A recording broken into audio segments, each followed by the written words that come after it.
Nous sommes dans la région de l'Ouest Cameroun, plus précisément dans la ville de Tian, où nous allons à la rencontre d'un groupe d'apiculteurs, oui, les apiculteurs, une pratique qui consiste à élever les abeilles. Nous plongeons aujourd'hui dans le monde fascinant de la ruche, des abeilles et du bon miel. Nous allons rencontrer aujourd'hui toute une équipe venue des divers coins du pays pour explorer, oui, cette pratique qui permettra peut-être dans l'avenir apporter un meilleur pour le Cameroun.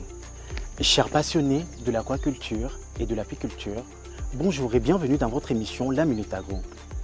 D'un camouflage et des gants, nous sommes ici pour explorer ce fascinant monde. C'est ici que tout commence.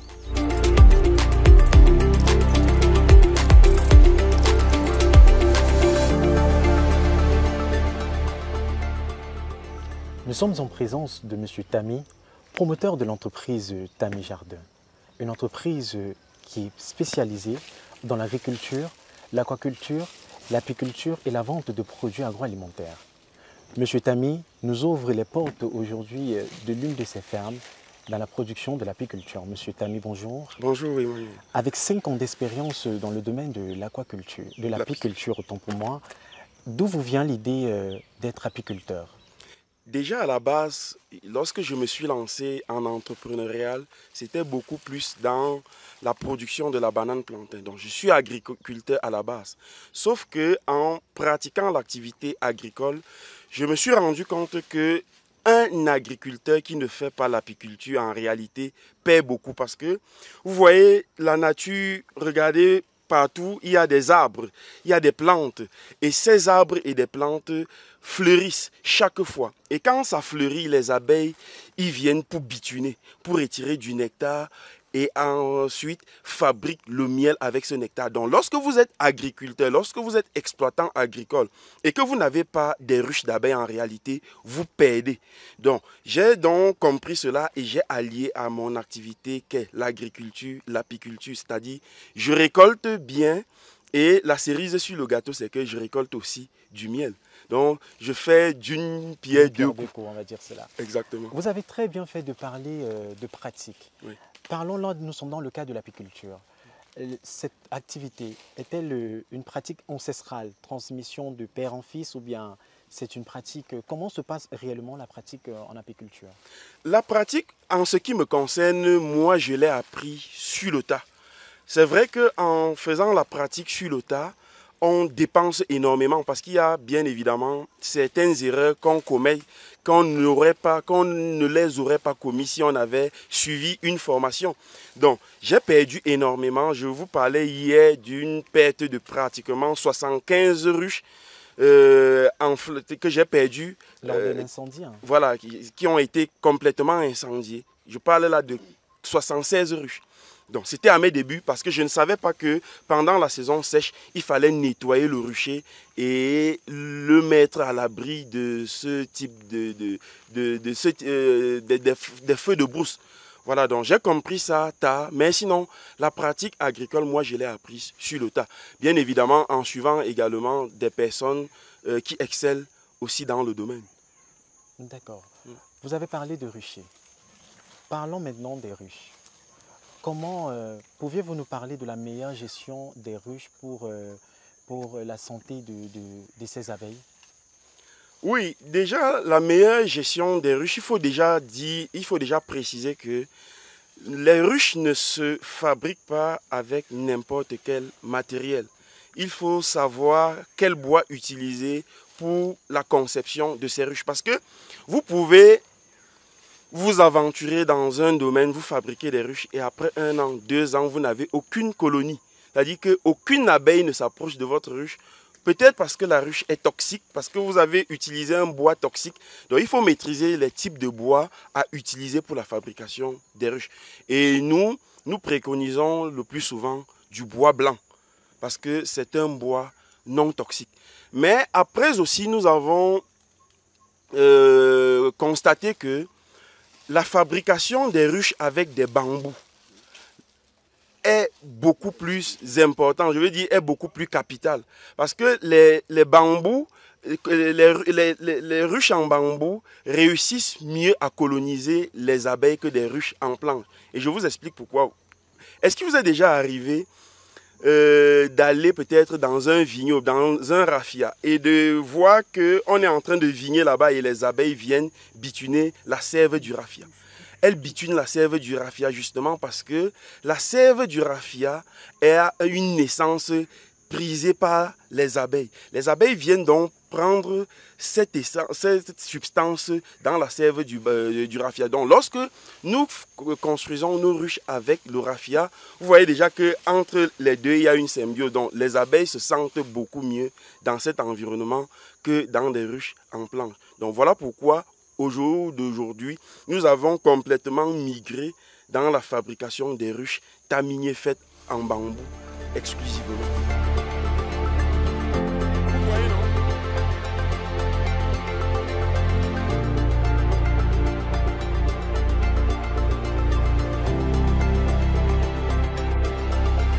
Quelles sont les maladies ou parasites qui affectent les abeilles et que peuvent être les méthodes de traitement? Oui, les maladies, déjà hier je parlais de la fausse teigne. Je vais présenter un bocal de miel non extrait qui avait été, on va dire, ravagé par la fausse teigne. La fausse teigne, c'est un papillon nocturne qui s'introduit dans une ruche en soirée et tisse une sorte de toile d'araignée, crée son univers là à l'intérieur, cohabite avec les abeilles et finissent même parfois par détruire complètement la colonie. Donc, pour éviter cela, il faut aussi dire que à côté de la fausse teigne, on a aussi la varroa. Donc, voilà les maladies, les insectes, les parasites qui attaquent principalement la ruche. Mais pour pallier à cela, nous avons fabriqué ce que nous appelons les réducteurs d'entrée. C'est-à-dire des réducteurs d'entrée qui ont 17 trous. Mais au moment de l'installation, nous ne laissons que 3 trous ouverts. Ça permet que si on a une grande colonie qui vient coloniser notre ruche, cette colonie, comme elle est grande, elle a la capacité de contrôler, de surveiller les 3 trous et d'empêcher n'importe quel corps étranger de faire irruption dans la ruche. Quitte à ce que l'apiculteur se rende compte que les trous, que l'activité à l'entrée de la ruche est dense et d'écarter, d'augmenter le nombre de trous. Donc ça permet d'éviter l'intrusion de ces corps étrangers. Parce que si vous laissez les 17 trous et qu'une petite colonie colonise la ruche, cette petite colonie-là n'aura pas la capacité de contrôler tous les trous. Et comme elle ne contrôle pas tous les trous, les corps étrangers vont s'infiltrer à travers des trous qui ne sont pas contrôlés. Voilà pourquoi on ferme tout le reste, on ne laisse que 3. Et au fur et à mesure, on les élargit tout en se rassurant que la puissance des abeilles qui se trouve dans la ruche, elle pourra véritablement barrer la pénétration de ces corps étrangers.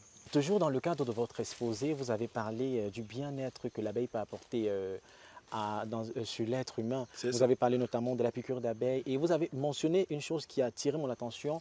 Lors d'une piqûre d'abeille, celle-ci meurt après. J'aimerais savoir comment est-ce que ce processus se passe et pourquoi dites-vous, moi je ne sais pas, moi je ne fais pas de l'apiculture, pourquoi dites-vous qu'une piqûre d'abeille peut-elle guérir?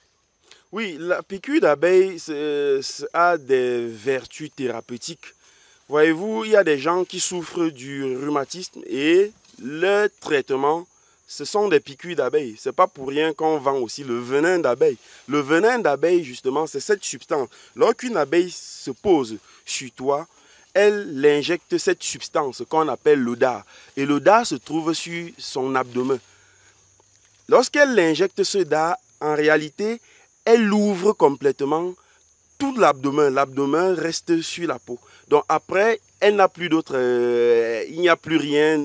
En fait, l'abdomen reste ouvert et elle meurt quelques heures après. Donc la piqûre d'abeille, généralement, même lorsque vous recevez des piqûres d'abeille, c'est bien pour la santé.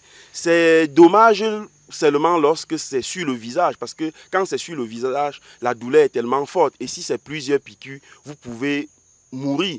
Mais si vous en recevez sur le pied, c'est très bon pour la santé. Donc généralement, même je conseille aux personnes qui ont un contact direct avec les abeilles, chaque fois de se faire piquer par les abeilles, surtout au niveau du pied. Et c'est ce que je fais. Ou au niveau de la main, vous voyez, hier je me suis fait piquer par une abeille à dessein. Vous voyez comment ça a gonflé et c'est bien pour la santé.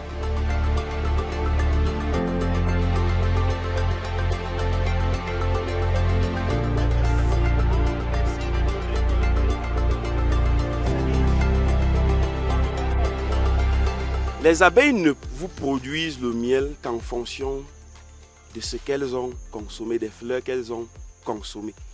Donc, si vous retrouvez un miel plus clair qu'un autre, c'est forcément parce que les fleurs que les abeilles ont consommées avec cette substance. Donc, le miel qui vient du nord du Cameroun ne peut pas forcément avoir la même texture que le miel récolté à l'ouest du Cameroun parce que nous ne sommes pas dans le même environnement. En plus, les miels n'ont pas les mêmes goûts. Si vous êtes dans un environnement où il y a une forte présence de manguiers, vous allez ressentir le goût des mangues dans du miel, mais un goût naturel, parce que les abeilles ont bituné en majorité les fleurs de mangue. Si vous êtes à l'ouest du Cameroun où on retrouve beaucoup plus les eucalyptus, vous allez retrouver du miel d'eucalyptus parce que les abeilles bitunent les fleurs d'eucalyptus. Donc voilà, il peut avoir une panoplie de miel avec des goûts différents. Donc, ça, c'est la première chose qu'il faut dire.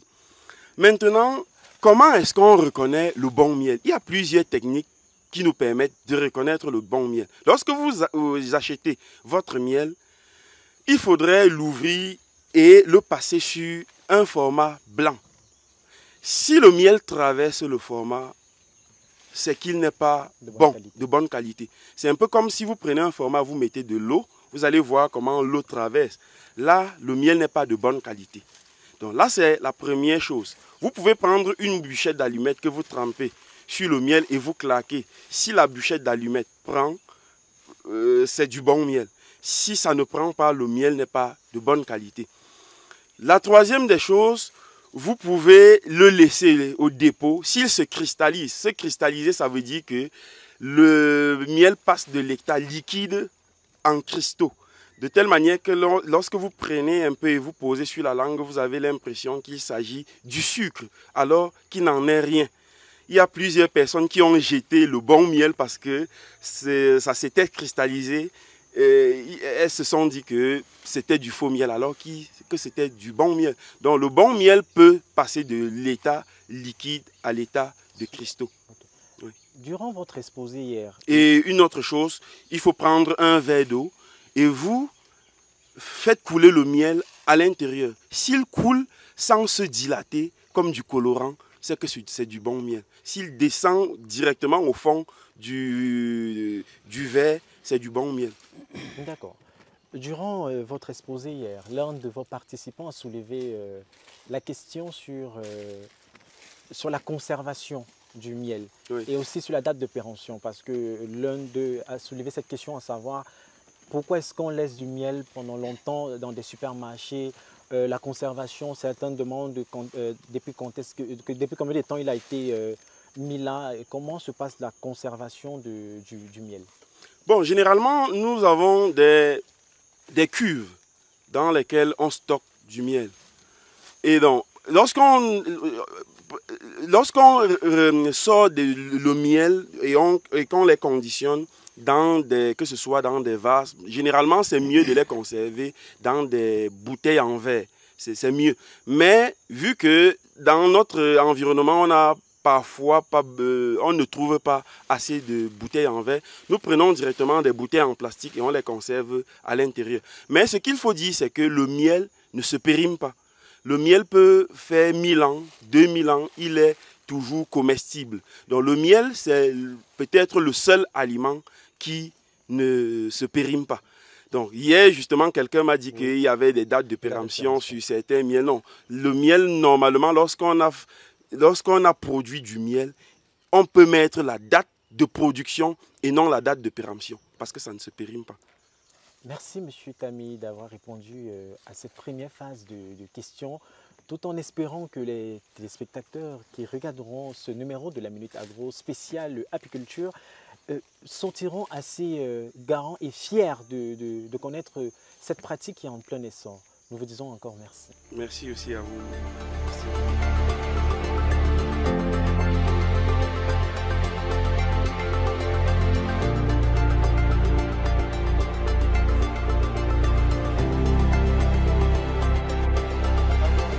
Après cette balade avec M. Tami Jardin dans ses ruchers, chers téléspectateurs, nous allons à la rencontre d'un initié, lui, une personne qui a hérité l'apiculture, une transmission de père en fils. Nous sommes en compagnie de M. William. Bonjour M. William. Bonjour. Vous êtes là dans le cadre du séminaire organisé par M. Tami Jardin. Et pouviez-vous nous parler, je vais revenir sur votre exposé d'hier, vous avez parlé de l'hygromel, c'est ça? Effectivement. Pouviez-vous revenir sur vos propos concernant l'hygromel? Effectivement, l'hydromel, c'est un vin médiéval que les anciens apiculteurs faisaient dans le temps pour avoir leur propre vin naturel, qui est tout simplement le mélange du miel et de l'eau, qui peut se laisser par des fermentations désirées en fonction de vos attentes en termes de potentiel en alcool. Merci, Monsieur William. Revenons sur...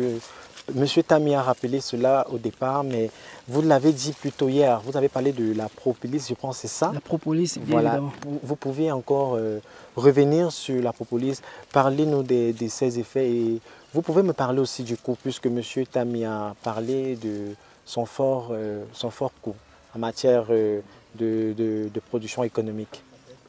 Effectivement, la propolis, comme la gérée royale, c'est un produit prisé de la ruche. Et la propolis, en fait, c'est la résine des plantes.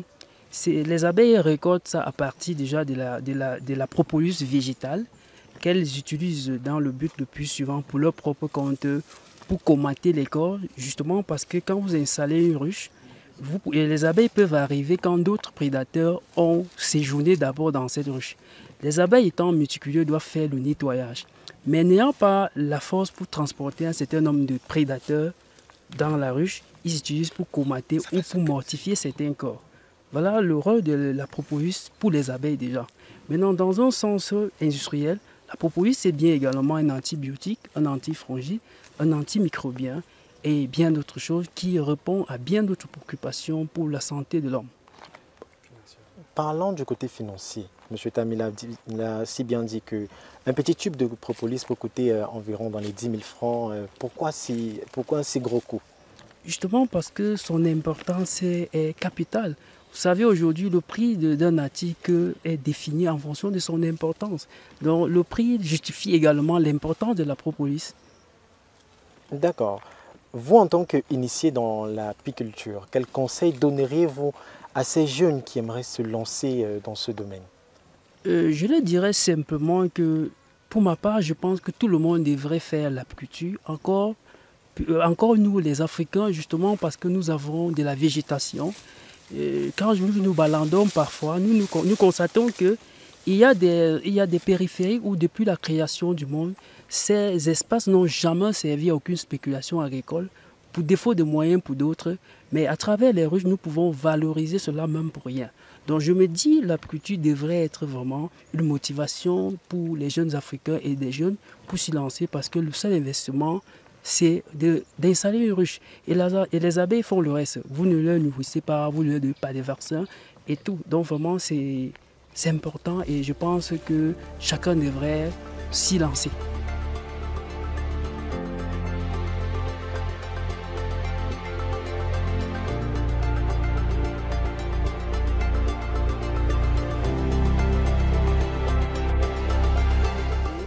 Lorsqu'on a ouvert une ruche, comme vous le savez,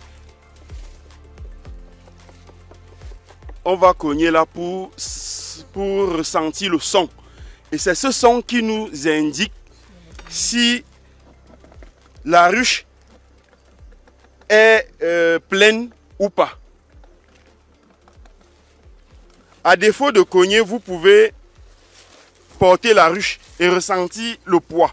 Donc là, on a une ruche avec assez de miel, il y a du miel à l'intérieur. Donc on va l'ouvrir pour que vous voyez. Donc cet instrument, ça s'appelle le lève 4.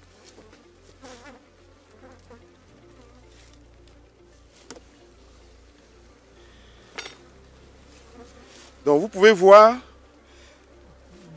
qu'il s'agit d'une règle avec du miel. Cette règle, les abeilles n'ont pas encore complètement fini de tisser, de faire le gâteau sur la règle. Mais si on retire le suivant, la règle suivante, vous allez voir qu'il y a assez de miel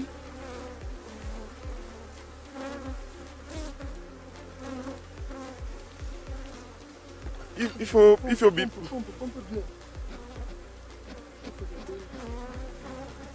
Donc là, vous pouvez voir que c'est une règle complètement pleine de miel, bien operculée. Donc ceci là, on peut récolter. Ici, nous avons affaire à une ruche avec os. Et donc voilà la hausse. Généralement, pour savoir que la hausse est prête à être récoltée, on va aussi tapoter. Et donc, je vais l'ouvrir là. Comme je vous ai dit, dans la hausse, on ne retrouve que du miel exclusivement. La reine ne peut jamais monter dans la hausse. Et s'il arrive que la reine arrive dans la hausse, c'est juste parce que il y aurait des ouvertures qui laissent passer de l'air. Sinon, elle ne passe pas. Mais sinon, on peut filmer ici à travers. Les abeilles n'ont pas véritablement respecté l'alignement, mais vous pouvez voir que c'est que du miel. Que du miel. Je vais voir si je peux retirer.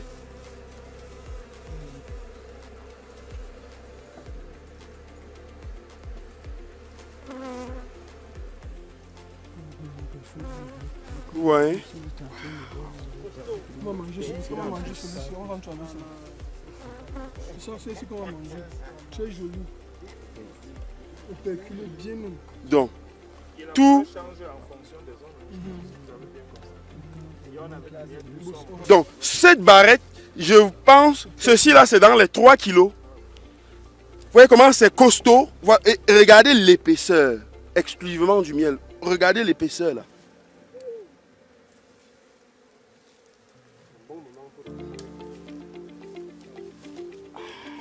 Donc d'ici à là, si c'est bien fermé, en fait elles sont en train de construire au fur et à mesure. Mais cette hausse-ci, c'est minimum 12 kilos. Si vous récoltez la hausse et le corps de ruche, vous êtes à plus de 20 kilos de miel par ruche.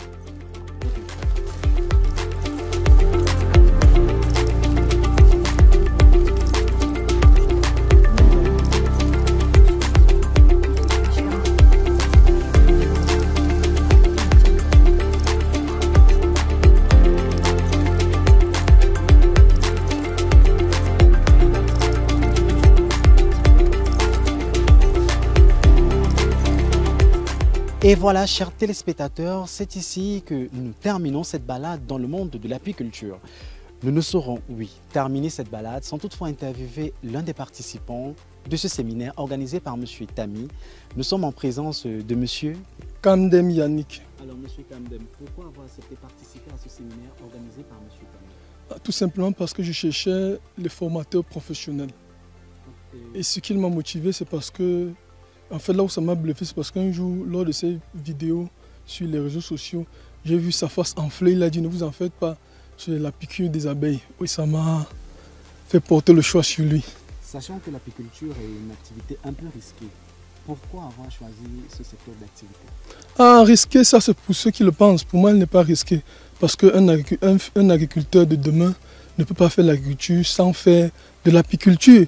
Je tiens à vous informer que partout où vous allez rencontrer un champ où il y a les abeilles, vous êtes sûr du bon rendement et de la bonne productivité. Donc voilà la raison pour laquelle j'ai voulu me former dans l'apiculture pour faire de ça aussi un métier. Merci à vous, monsieur, et chers téléspectateurs, tout en espérant que vous allez apprécier, oui, cette plongée dans le domaine de l'apiculture. Et nous allons retenir le slogan « Nous ne saurons faire de l'agriculture sans passer par l'apiculture ». Retrouvons-nous très bientôt, chers téléspectateurs, pour un nouveau numéro de votre émission La Minute Agro.